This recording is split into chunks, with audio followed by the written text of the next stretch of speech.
Want to do a quick follow-up on the a quick follow-up on gold. Make sure I'm sharing my screen. Yeah, I want to do a quick follow-up on gold. Um, at the end of that last gold video that I did, we were waiting for some kind of top right here to try to call possibly the end to the minor degree wave three. This one right here. I think I was saying that uh, it looked like, now this is the hourly chart, that the other day, Saturday, Sunday, I think when I did it, that either three was already over, and I think we were like right around here, right? Or I said maybe at the open, we may give one more push up to finish it off, and then we could come back down, and then probably start the minor degree wave four. So I just pulled up the chart and it looks like that may have happened. Looks like, let's see, this is a few, so this opened up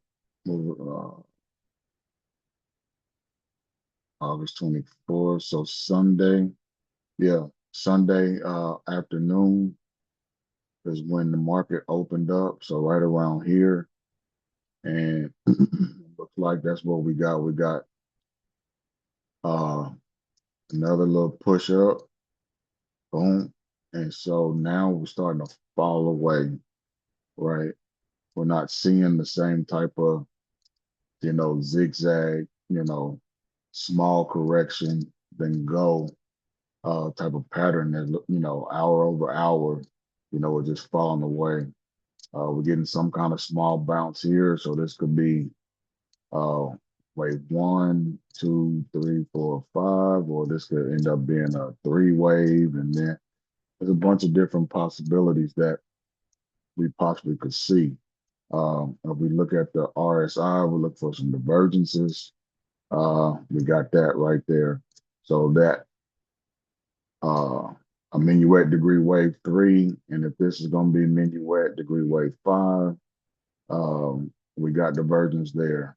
We got divergence on our MACD. We got divergence on our excuse me, on our stochastics. So those are good signs, symbols, signals for a possible fifth wave ending. Look at our volume. Uh, it's not more than three, but we got a small little increase in volume. We can look at the moving average on the volume, and it did increase going into the fifth wave. A lot of times on your lower time frames, when you're coming to an end of a pattern, you'll see a spike in volume, right? You'll see a spike in volume right at resistance. Um, Also, I think if we pull out, let's say, I think it's from here. I'm gonna measure from here because this could also just be like a zigzag, right? So let's see if that gets us the 100% projection. We do the one-to-one.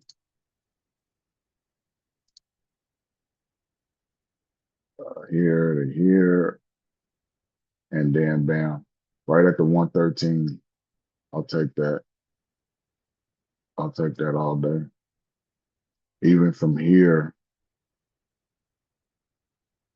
yeah, from wave one to wave three, right to the 100% projection.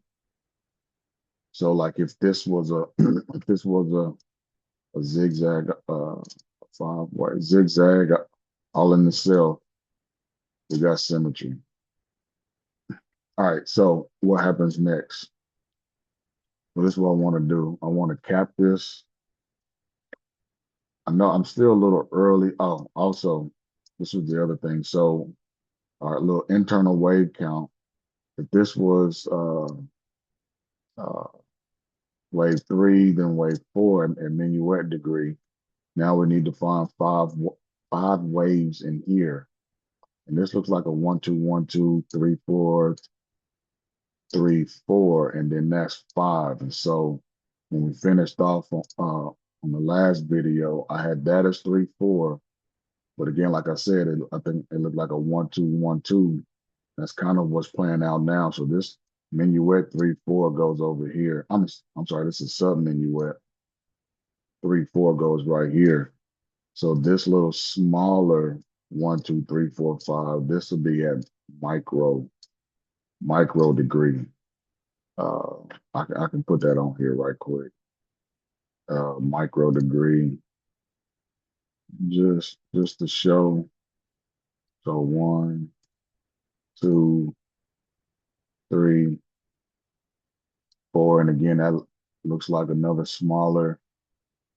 a smaller expanding flat, and then that'd be 5 for your 5 waves up to complete that 3. And then in here we can we can probably also find our next 5. Let's see, 1, 2. Then in here probably 3, 4, and 5, which looks like an ending diagonal. An ending diagonal. So actually, let me put that trend line here from 1 to 3, and from 2 to 4. We got our converging trend lines, and I'm gonna go ahead and cap it because I think it's over. Could change. I don't think so, but we'll see. So, and also, you can see we have multiple degree wave 5s also completing at the same time. We had the micro degree, which is this little small 5 wave pattern. Then we had the subminuette degree, right, which is this 1, 2, 3, 4, and 5. Then we had the minuette degree, 1, 2, 3, 4, 5, completing, and then also the minute degree, which is this one right here, which is this 1, 2, 3, 4, 5, all completing. So then now we're gonna put the third wave of minor degree, which is a higher degree. So now this minor degree, 1, 2, 3, 4. Put this over here, then 5. All right, so we are, if this plays out correctly, we are expecting some type of um, corrective pattern inside this time zone, right? Again, this time zone right here is basically taking, where's the corrective time date? Right here. So this minor degree, which is 1 and 2, right? The second wave, the amount of time it took for the second wave to complete was 14 days, right? So I'm copying that. And then so we can use this as a gauge as far as how long this correction can take. It's guidelines that typically tend to play out, meaning the fourth wave usually takes longer than the second wave, all right? Especially if you had a sharp for the second wave. So we're expecting a flat for the fourth wave, all right? So I copied that over here, pasted it over here, just so we got a visual, because this also helps with uh, staying patient, right? Where we don't jump the gun, where if we're looking for the next breakout and all we got is one wave up, right? And then we got this wave going up, it may look and seem and feel like a breakout, right? But it is only the B wave, only to come back down to complete time. Also, on the second wave, we had a deep retracement on the second wave, right? So if this is wave 1 and this is wave 2, I'll pull out the retracement and we see how deep the second wave retraced.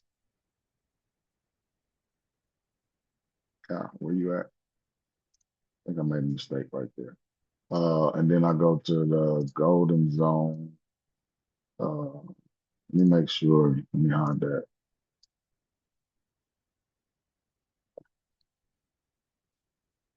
All right, right here.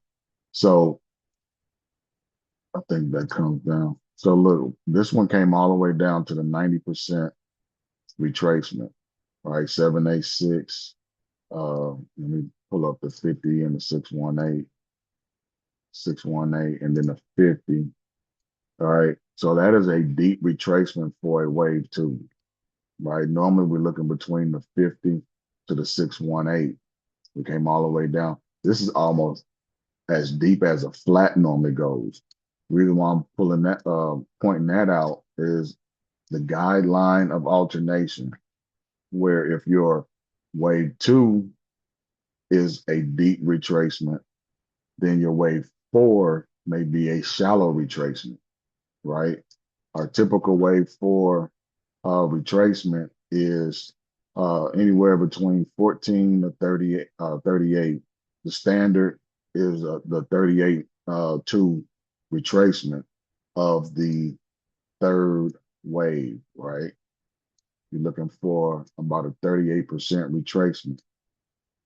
Well, if the wave two was a deep retracement, we may end up only getting a shallow retracement right around either 236 or even the 14% retracement, or along with getting that as deep as a lower degree wave four, right? So we can say like this lower degree wave four could be also a zone right at the 236.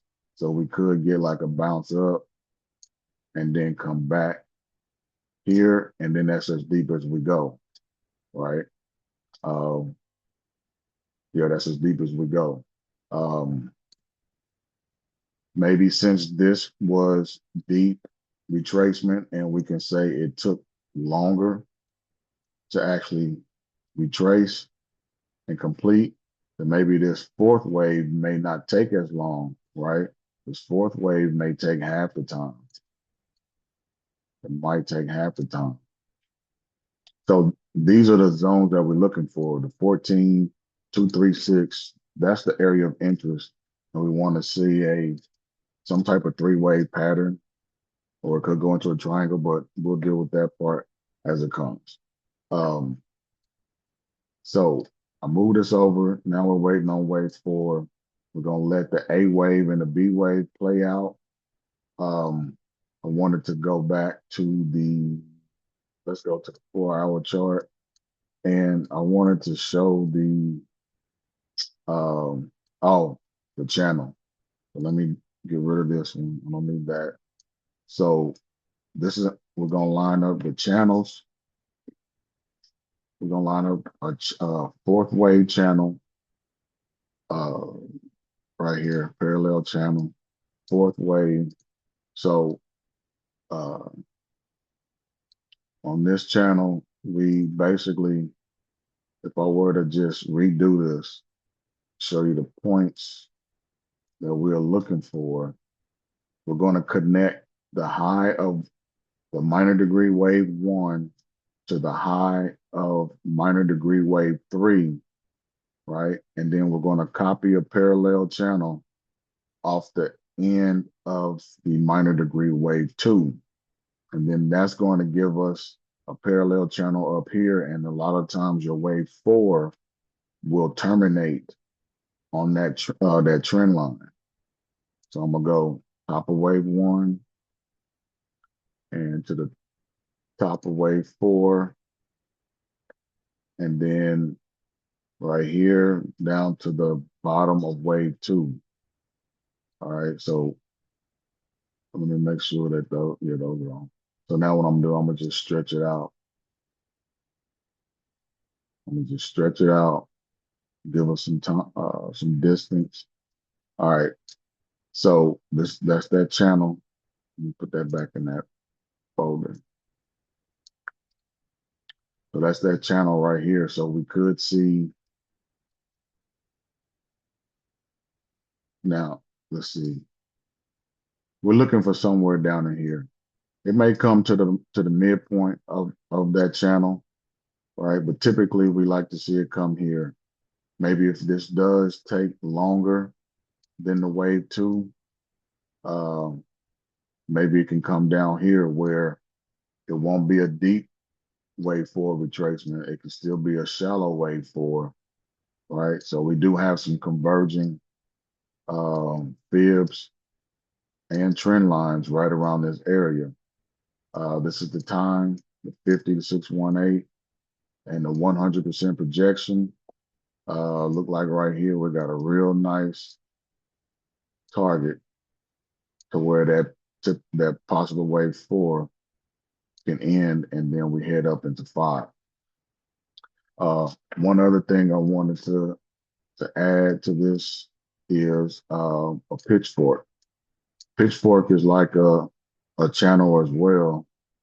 I'm going to, but it's like a Fibonacci channel, best way that I can explain it, right?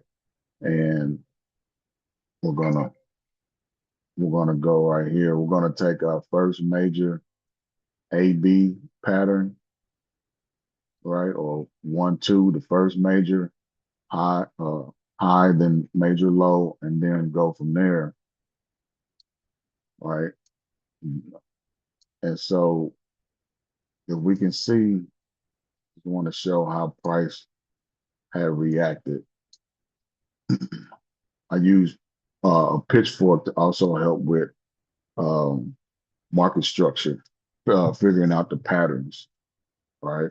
So if this is our first major pivot, so we're looking for a whole complete 5-wave pattern to stay within the boundary lines of this pitchfork, okay? Um, the important one is what we call the median line, which goes right up the middle of the pitchfork, right? And then we'll see how price reacts to that median line. Let me take this off so I get a little bit more space, right? And we're gonna see how price reacted. So this is one, wave two, and then we also have a nest, right, for an extended wave, right? That's another 1, 2, right? And then we see as soon as that lower degree wave 1, 2 completes, price goes straight to the median line. That is a perfect sign that's telling us that this is a nest, a 1, 2, 1, 2, and then now we went straight into a third wave impulse right to that median line. Okay. Then we fell away for a wave four of minute degree. Then we had another wave 1, 2 that came and found support right at the 100. So if this is the 0, the blue is the 38, the white dash is the 50, the gold is the 618, and this outer bound right here is the 100, right? And it's the same thing on this side as well, right? And then here is the extended 100, so basically 200%, right? It's all based off of this median line. So then we can see on all of those, not all of them, but we can see where on this impulse here, we went straight to the 38, 5618, got us a pullback. Then we came up out of there, almost got to the median line, but found support at the 50, right? Then it went right from the 50 right up to the median line. Okay. Then we had our 3-wave pullback, right? Then another 1, 2 was found support right at the 100. Then from here, we look and see it went straight back up to the median line, right? And then came back, pulled back to the 50.